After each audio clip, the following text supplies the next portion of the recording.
Hey there, so in this video we will continue our work with the Scrapy plus Splash, and once again we will learn how to integrate these two tools and generate the spider would be the first thing that we would need to do. So let's do that. We can navigate to the terminal and then type in Scrapy, start project, quotes _ spider can be the name of the folder.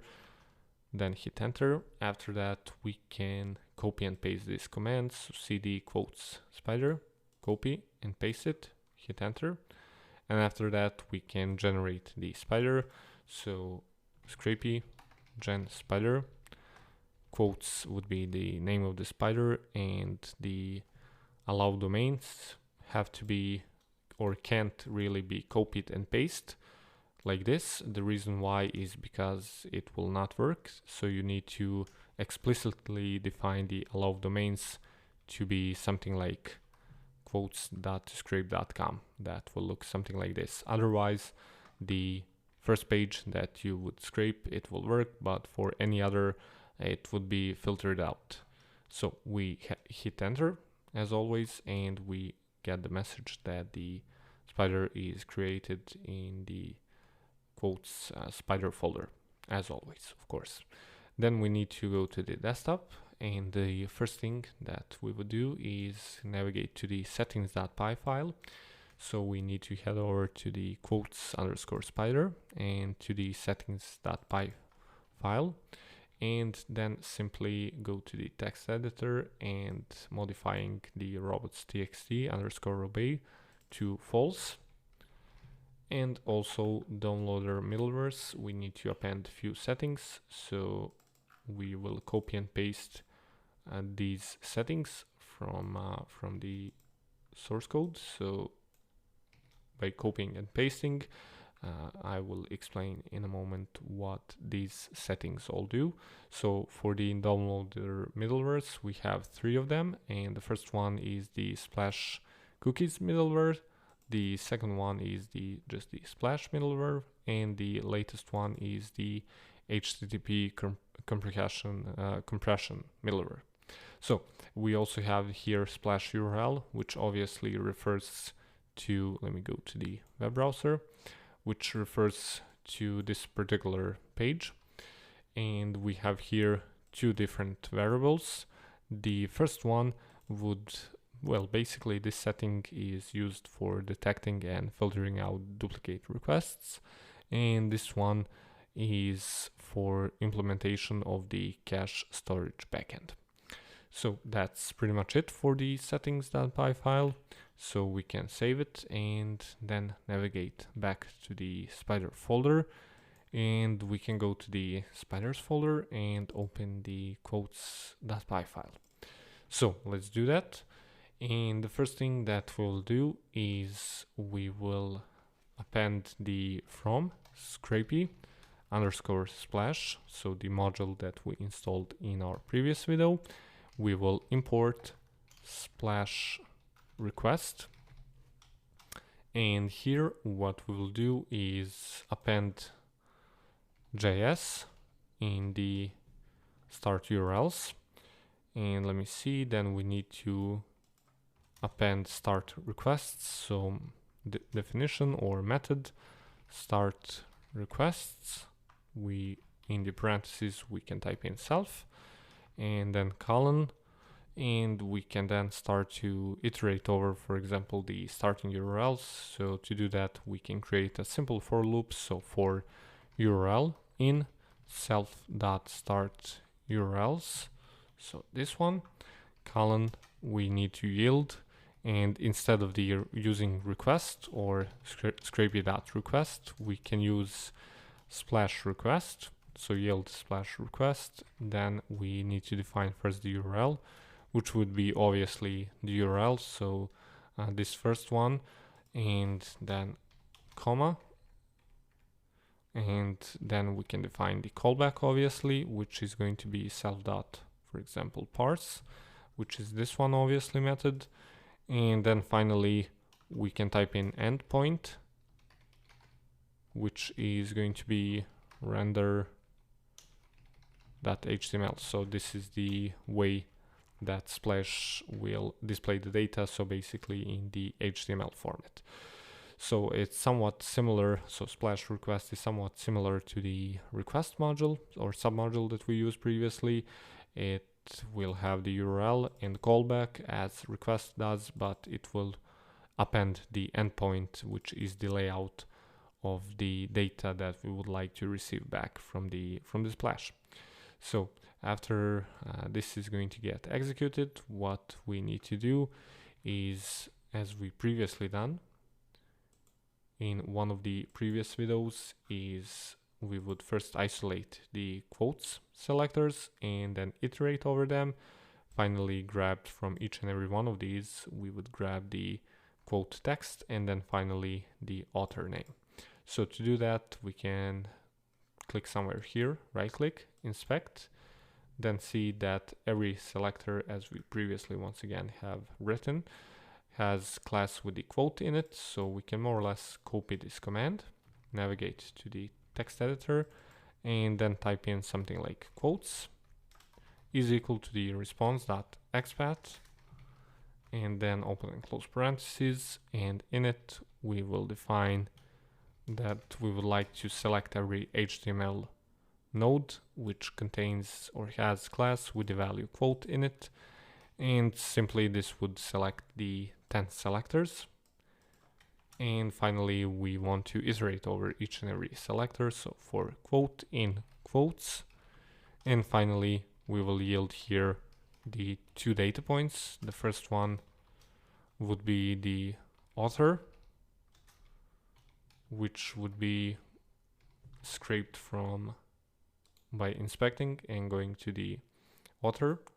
We can see here that it will come from the class with the value author in it.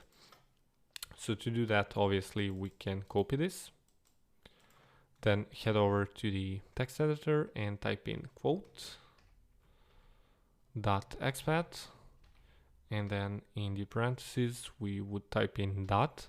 Once again, the dot is used when we want to scrape or get the data from the custom selector and not the response one, so the default one. So we would, let me see, in the square brackets we would define that we want to get to the class with the author value, and then finally just get the text from it obviously, and then finally use extract first, open and close parentheses, and what we can do is then place comma and do the same thing more or less for the second data point, which would be just named quote. So we can copy this, let me hit enter, indent this previously, and then type here quote, and then instead of the class author we can navigate to the browser and click here inspect to the quote, and you can see here that it is displayed in the class that has value text in it. So we can more or less copy, let me copy this and paste this in to the quote. So if we save this and navigate back to the terminal, we can, let me see, Scrapy list, it will or it should be pulling out, let me see, there's some errors, so invalid character in identifiers. So let's see why this is. It's probably some internal bug. So let's see, Scrapy list, perfect, it works. So we type in Scrapy crawled quotes, hit enter, and it should pull out the, let me see, there seems to be another error, which is, oops, yes, I did forgot the asterisk sign here and also here to select every HTML node. So we can save this, navigate back, and then type in -o, let me see, results underscore file.csv, hit enter, and as you can see, item scraped count is 10, which reflects the number of quotes that we will get from this particular page. So if we go back to the root directory and go to the results file.csv, we can see the data is going to get displayed.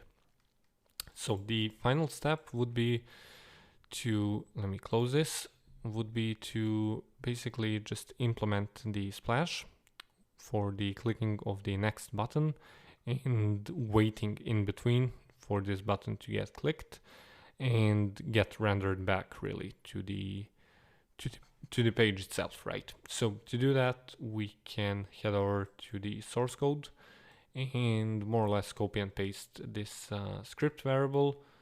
Let me go back to the Spider code and paste this in here. So to explain this in a little bit more detail, basically what we're doing here is generating a script variable tag with the string in it, which basically contains the Lua script, so with the Lua programming language, which would define the function with the name main, and it has one of the arguments is splash, obviously, which will use or will be used in multiple instances, as you can see from here. And then this command or this row of data would basically just go to the URL that will be displayed. Then we would wait for a certain amount of time. Then we would define the button, and we want to select a list that has class with the next in it, and then finally navigate to the A tag. So if we move back and inspect this with the next button, so right click, inspect, we can see here list with the class next in it as indicated here. And then finally we go to the A tag, which is reflected here. So as you can see, it will go to the A tag, and then this button will be clicked once again with the splash. Then this particular thing or setting will basically, as name indicates, will set viewport full, and open and close parentheses. This will, in other words, will get us the full page content. And then finally we wait a certain amount of time once again after or before clicking, and after clicking we wait as always, and then finally we return the URL and also the HTML that would be read from. So then the final thing that we need to do is we need to yield another splash request, and in it, as always, we have the URL, which is going to be response.url, so the same URL, and then we have the callback, which is going to be obviously self.parse, because we want to iterate over the next pages, so the splash button should be clicked 9 times, and as you can see, it reads or gets to the different quotes.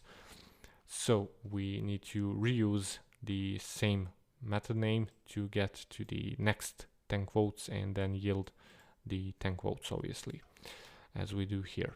So then the later thing that we need to do is define the endpoint, which would be execute, and that's why we use this particular script variable. And finally we define it in the arguments, which will be in the curly brackets, and we would parse Lua source code that is defined in this particular script tag once again, or variable name. So we should be good to go. So we can save this, navigate back to the terminal, and then rerun our Spider. Let me see, let me delete this particular file and once again rerun it. It seems like it's working, so Scrapy will, or Scrapy alongside with the splash will load the next page with this Lua script code that will get executed and with the splash request, and if everything is working fine, we should get 100 item scraped count. So let's see, we have item scraped count is 100, so it seems like everything is working fine. And if we navigate to the results file, we will see 101 row of data, so everything is good to go. So that would be pretty much it for this video.